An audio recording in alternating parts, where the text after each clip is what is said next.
Okay, welcome back. Primary immunodeficiency. This is the next section in Chapter 2 that we want to cover.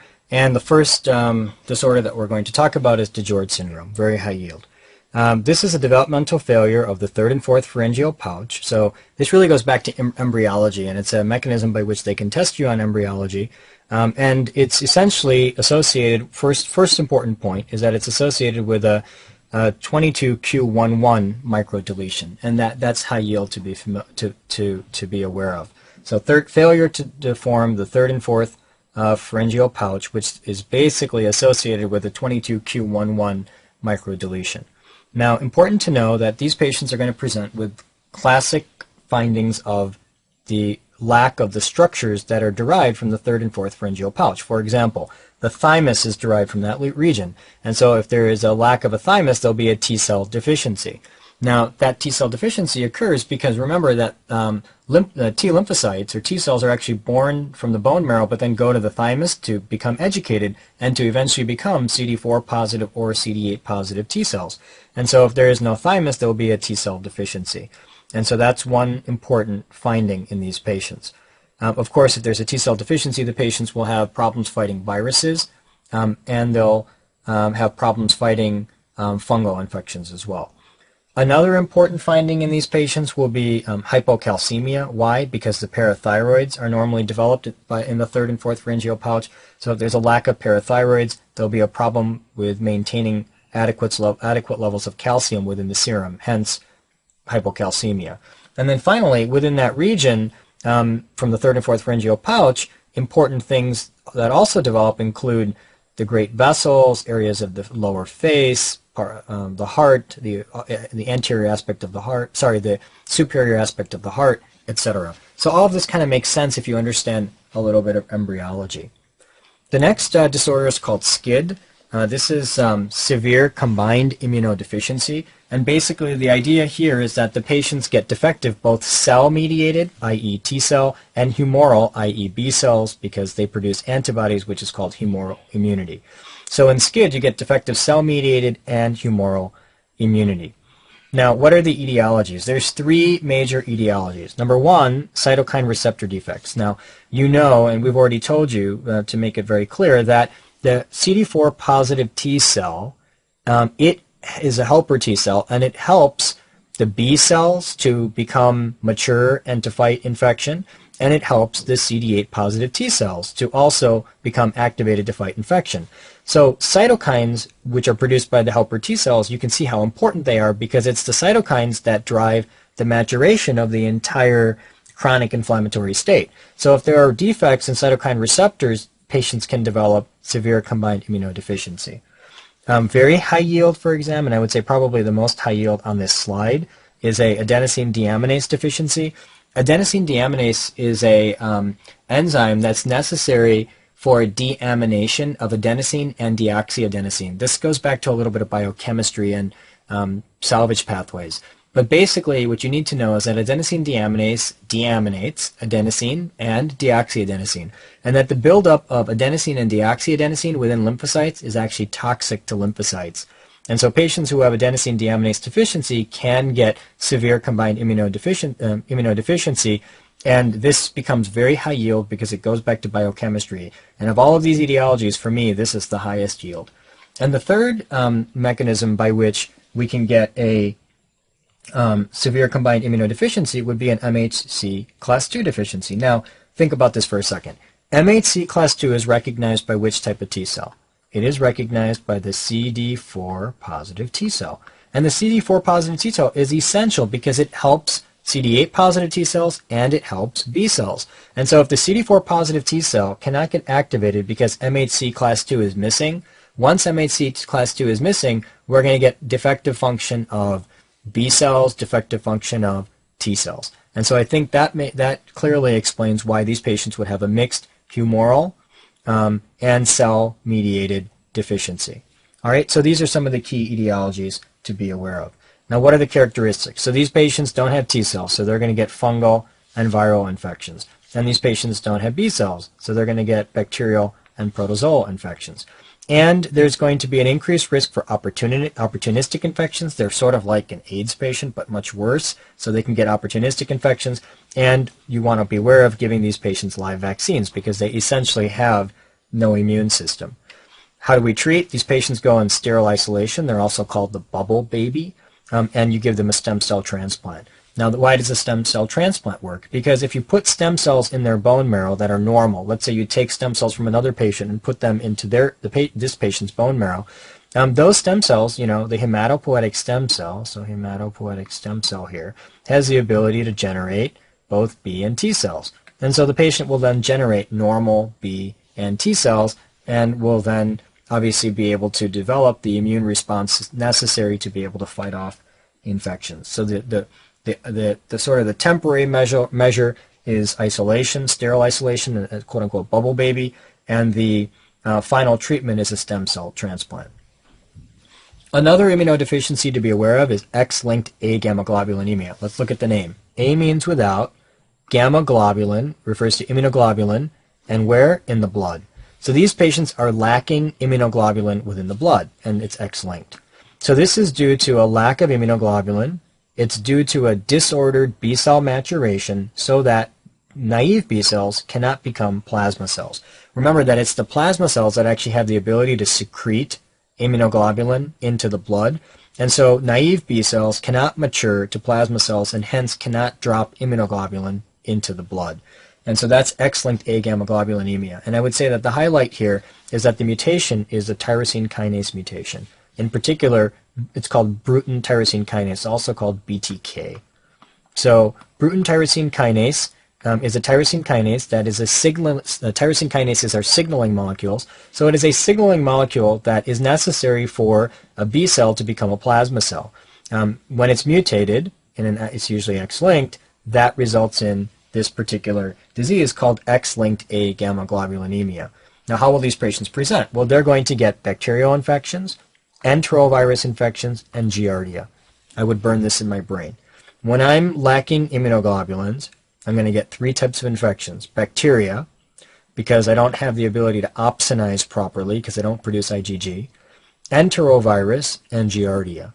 Bacteria, enterovirus, and giardia. And enterovirus basically is a virus that affects the mucosal surface of the GI tract. And remember that IgA protects against mucosal infection of the GI tract, and these patients aren't going to have IgA, so they'll get enterovirus. And giardia is the same thing. It usually produces a GI infection. Mucosal IgA would be protective against it. And so these patients are going to present with these classic findings. Usually it's after 6 months of life. Why after 6 months of life? Because the patient has mom's antibodies floating around prior to that. The antibodies last for a period of time from mom, and so they usually don't present until after 6 months of life. And you have to be careful in these patients. You don't want to give them live vaccines because their immune system is down, and those live vaccines, whereas a normal patient would be able to deal with an attenuated live polio vaccine, these patients certainly would not be able to handle this vaccine, and it would eventually cause complications of that infection within the patient. Another important disease is called common variable immunodeficiency. Now, listen to the name, common variable, i.e., the patient has low immunoglobulin, and this is due to a B cell defect or a helper T cell defect. Why B cells? Because B cells produce immunoglobulin. Why helper T cells? Helper T cells produce IL-4 and IL-5 when the appropriate signal is present.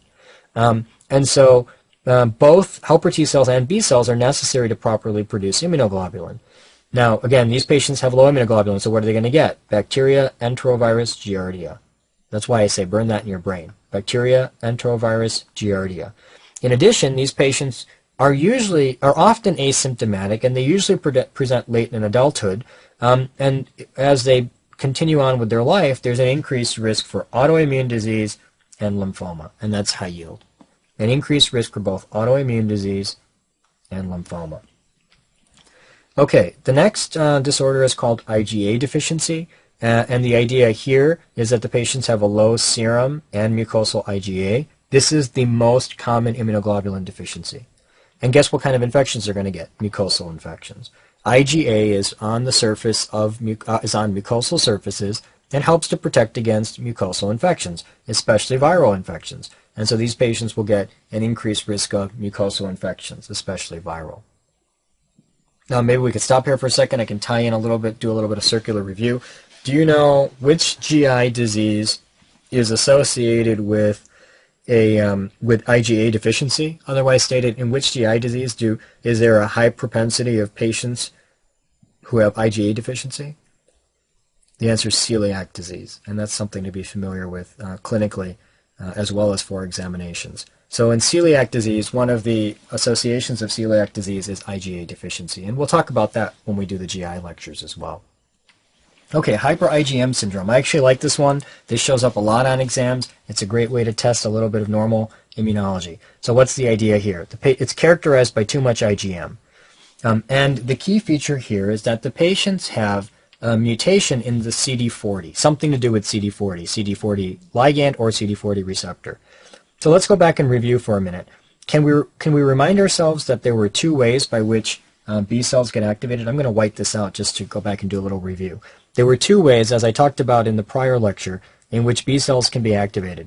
The first way is for a naive B cell, which basically looks like this and expresses IgM on its surface, correct?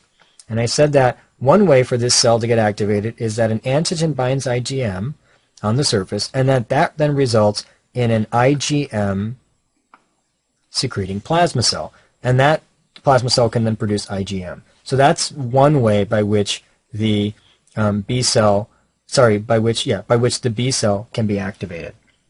Okay, so bear that in the back of your mind. A second way, I'm going to go back and give you another whiteboard here. A second way by which the B cell can be activated is that the B cell, so let's pretend that this is the B cell, can actually internalize the antigen and present the antigen instead on, let's say that this is MHC class 2, right? So if the B cell presents the antigen on MHC class 2, the CD4 positive T cell will bind that antigen, and that will result in the first stimulus. But remember that there's a second stimulus that occurs, and that is a CD40 stimulus, and that's really what you have to remember. The CD40 is basically expressed by the B cell, and it binds CD40 receptor on the T cell, and it's the binding of CD40 to its receptor that provides the second signal so that the CD4 positive T cell can get activated, CD4 positive T cell, and when the CD4 positive T cell gets activated, it's going to produce IL-4. Remember the two key ones are IL-4 and IL-5, and IL-4 and IL-5 will basically go back and hit the B cell, allowing the B cell to mature and to undergo class switching, so that eventually that B cell can produce IgA, IgG, and IgE. Okay, with all of that background, now we go back to this disease, which is called hyper-IgM syndrome. It's characterized by an elevated IgM. In this particular disease, the first mechanism of activation of B cell is okay. It's intact. So that what can happen is antigen can bind the B cell, and the B cell can produce IgM. However, the second way of activating B cell, which was dependent on CD40, is mutated.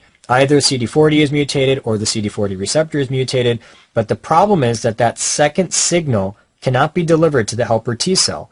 If the second signal cannot be delivered to the helper T cell during B cell activation, then those cytokines, i.e. IL-4 and IL-5, necessary for Ig class switching cannot be produced. So IgA will be low, IgG will be low, and IgE will be low.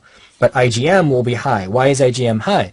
Because the very first mechanism of activating the B cells, where they've overproduced IgM, is intact. All right, so that's the way to remember this.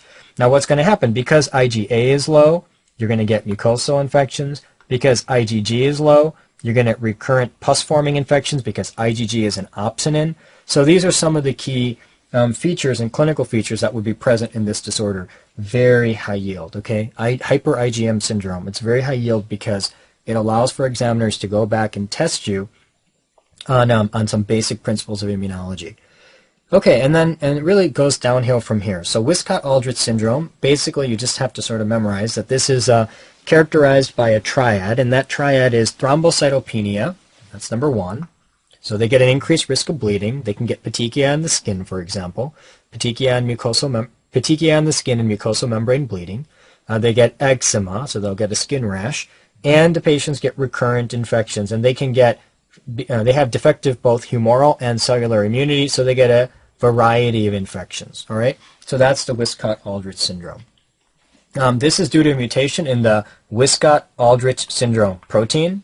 No rocket science. Wiskott-Aldrich syndrome protein, and that is X-linked. Okay.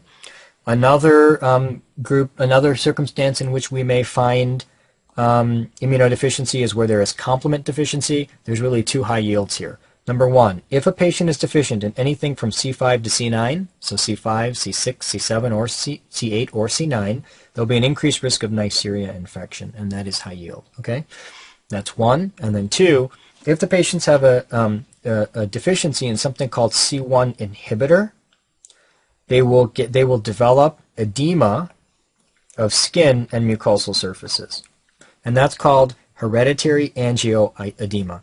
Now, what's the idea here? Remember that C1 is an important activator of complement, and it's an important early protein in the complement pathway, and when it gets activated, it turns on complement. Now, in order to decrease the potential risk of activation of C1, we have something called C1 inhibitor, which helps to sort of control C1 so that it doesn't get activated except when necessary. But if the inhibitor is deficient, we're going to get overactivation of C1. Overactivation of C1 will overactivate complement, and the consequence of overactivation of complement will be vasodilation, increased vascular permeability, and some of the classic findings of acute inflammation, particularly the formation of edema. And so these patients, the consequence is something called hereditary angioedema. The classic finding is edema of the skin and mucosal membranes, especially periorbital. That's classic. And so I threw in a little picture here. This is a little picture in which we see that this child's eyes are edematous, or the skin surrounding the eyes is edematous. And this is a classic image of hereditary angioedema. And that really closes off this particular section of immunodeficiencies. And so we'll go ahead and stop there, give you a little chance to catch up, and then we'll continue on with autoimmune disorders.